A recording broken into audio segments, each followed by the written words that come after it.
विविधताओं से भरे देश भारत में अनेकों पहाड़, झरने और नदियां हैं जो खूबसूरती को समेटे हुए हैं। लेकिन बात करें नदियों की तो भारत को नदियों की भूमि कहा जाता है। वहीं बात करें सरयू नदी की तो ये नदी श्री राम के वनवास काल से लेकर उनके अयोध्या वापसी की साक्षी रही है।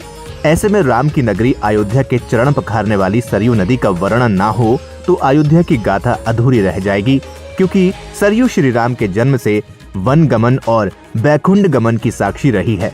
इसलिए तो सरयू का नाम सुनते ही मन में राम नगरी की छवि बन जाती है।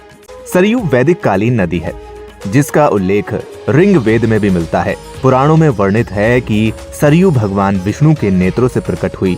कहा जाता है कि इस पवित्र नदी का उद्गम भगवान विष्णु के आंसू से हुआ है। सरयू नदी वास्तव में शारदा नदी की ही सहायक नदी है।